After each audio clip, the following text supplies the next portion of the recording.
দিন শেষে আল্লাহর কাছে কান্নাকাটি করি সেজদাত পইরা, কিন্তু কি লাভ? এই জীবন আর ভাল লাগে না ভাইয়া। আমি বড়ই ক্লান্ত। 2-3 বার সুইসাইড করতে গেছিলাম, পরে হয়তো আল্লাহ দয়া ফিরে আসছি। কিছু না ভাই, মরাটা বুঝছেন একটা গ্যালেস হাত থেকে ভাঙ্গে ফেলা আবার ডাকতেছে কইতে। প্রিয় ভাইয়া, আসলে সঙ্গ দোষে অঙ্গ নষ্ট হয়ে যায়। আমার যে খুব কাছের বন্ধু, তাকে এই জগৎ থেকে ফিরাইতে গিয়ে আমি তার সঙ্গ ভইরা আজকে এই লাইফ। আমার এরকম হওয়ার কথা ছিল না। তবে দেখেন, আমি 5 ওয়াক্ত নামাজ পড়ি, কোরআন হাদিস মতো আমি চলতাম। ইভেন আমি একজন নেককার স্ত্রী পাইছি আলহামদুলিল্লাহ। আল্লাহর কাছে, আল্লাহ সুবহানাহু ওয়া তাআলার কাছে শুকরিয়া জানাই। আমি এটা বললে হয়তো আপনি আমার উপরে ঘৃণা চলে আসবে, কিন্তু সত্য তো প্রকাশ করতেই হবে। আমার একটা ছেলে হইছে, আমি আজকে 6 বছর, আমার বউ বাংলাদেশে আছে, আমি যাইতে পারতেছি না। আমি আসলে এই কথাগুলো আপনারা আমি কেমনে বলি, লজ্জা লাগতেছে বুঝছেন। হয়তো আল্লাহ আমাকে একজন দিনদার বউ দান করছে দেখা এখনো আমি প্রবাসে পইরা আছি।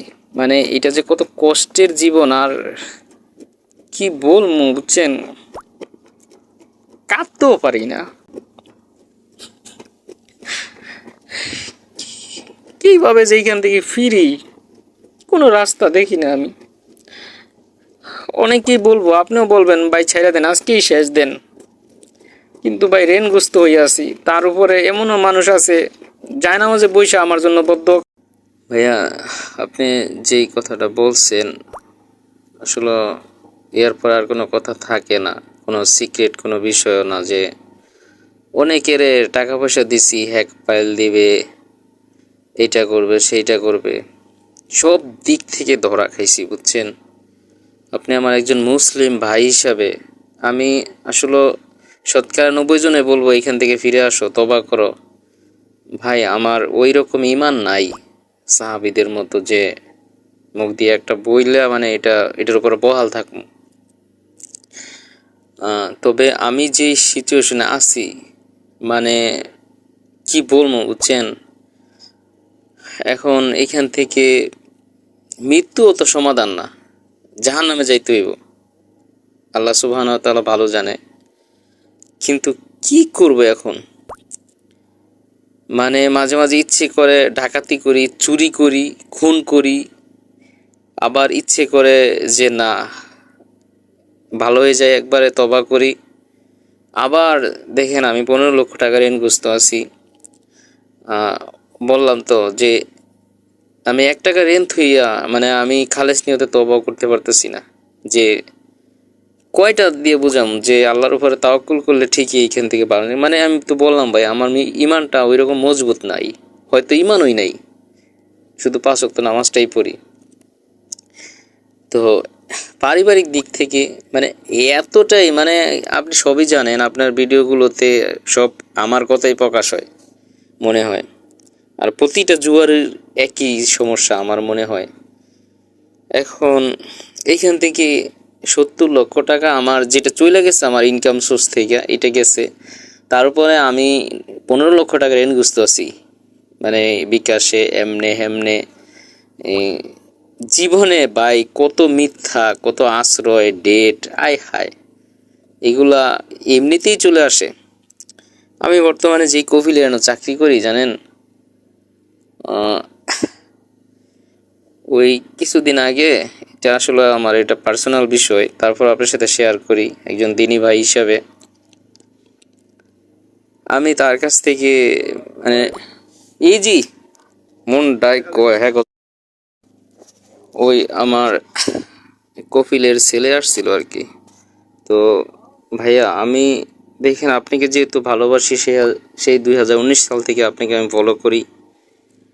তো আপনি আসলে তেল মারা সবাই বুঝে, আমি সরলভাবে বলি, একজন মুসলিম ভাই হিসাবে আমাকে যতটুকু হেল্প করার করেন। টাকা চাইবো না যে আমাকে যে কিছু টাকা দিয়ে হেল্প করেন, এরকম বোকামি কথা আমি বলবো না, বা সবার কাছে আমি এবার বলিও না।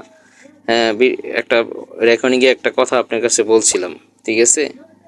তো সেটা অন্য বিষয় ছিল, যেসবকার যে সিচুয়েশন আর কি। তো ওই যে বলছিলাম যে সাহায্য করে এখন তো ডিপোজিট করছি, হ্যাঁ এটা সত্য। আর যাক ওইটা আর নাই বলি। এখন দেখেন, মানে এই গত মাসে 1,20,000 টাকা হারছি, তার উপরে এখানে ঋণ ওই 35,000 টাকা হয়ে গেছে আবার নতুন কইরা। 2 মাস ধরে বাড়িতে টাকা দিতে পারি নাই, বেতন আইসা শেষ করে লেছি। বাড়িতে বিয়ে করছি, আলহামদুলিল্লাহ। আল্লাহর কাছে লাখ কোটি শুক্রিয়া জানাই যে একজন দিনদার বউও পাইছি। আর আমার মনে হয় জুয়াখোরদের বউগুলো ভালোই হয়, ঠিক আছে? বেশিরভাগই আমি দেখছি। তো এই জীবন আর ভাল লাগে না ভাইয়া, ঠিক আছে? আমার যদি এই রেন্টটাও না থাকতো না, বিশ্বাস করেন, শুধু আল্লাহর জন্য এখান থেকে ফিরে আসতাম। যে মনে করতাম জীবনে যা গেছে এটা একটা অ্যাক্সিডেন্ট, কবর দিয়ে থুয়ে দিতাম। কিন্তু বললাম না, আমি এই দিক দিয়ে নামাজ পড়তেছি, আর আরেকজন আরেক দিক দিয়ে নামাজ পড়া যে আমার জন্য অভিশাপ বদদোয়া দিতেছে। আমার কাছে অনেকে টাকা পাইব, অনেকে এই প্রবাসে। আমি পলায় পলায় আছি এখন, বুঝছেন? আমি এখন বাগরা, মানে আমি ইলিগেল আছি। যে কোনো মুহূর্তে পুলিশ আমার ধরে পাঠাই দিতে পারে। আর দেশের যে পরিস্থিতি, দেশে গিয়েও যে কী করবো, প্রায় 6 বছর হয়ে গেছে আমি দেশে যাইতে পারি না। আমার একটা ছেলে আছে, 6 বছর বয়স, 5.5 বছর। তো এই যে আমি মানে ছুটিতে গেছিলাম, বিয়ের পরে 6 মাস বউর সাথে সময় কাটাইছি, এতটুকুই। তো আপনি আমার নিজের ভাই মনে করে আমাকে একটা রাস্তা দেখান, মানে তবা করলে তো বা এখান থেকে মানে ফিরে আসার, এইটা সবাই বলে, কিন্তু কিভাবে এই টাকাগুলো আমি রিকভার করতে পারি, বা আমার যে রেন্টটা যেটা আছে 15 লক্ষ টাকা, এটাও যদি আমি কভার করতে পারি, পুরা লস তো উঠাইতে পারবো না ওই। তো আমাকে ফরহাদ ভাইয়া মনে হয় আপনি না, তো আমাকে ভাইয়া এই হেল্পটা করেন। আমি সত্যি মানে এখন কাঁদতেও পারি না, চোখের পানি শুকিয়ে গেছে। মাঝে মাঝে কান্দি, আবার মাঝে মাঝে একা একা হাসি। মানে পাগল মেন্টালিটি যেমন নিজের ভিতরে আইসা পড়তেছে।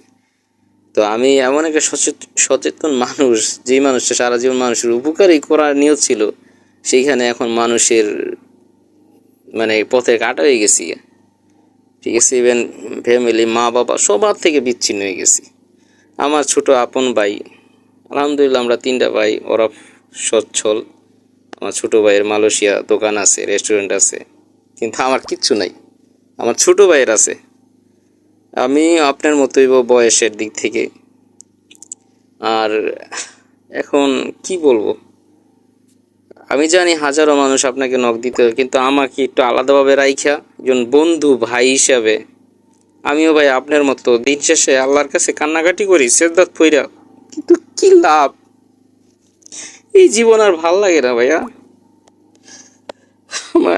আমি বড়ই ক্লান্ত। 2-3 বার সুইসাইড করতে গেছিলাম, পরে হয়তো আল্লাহ দয়া মানে ফিরে আসছি।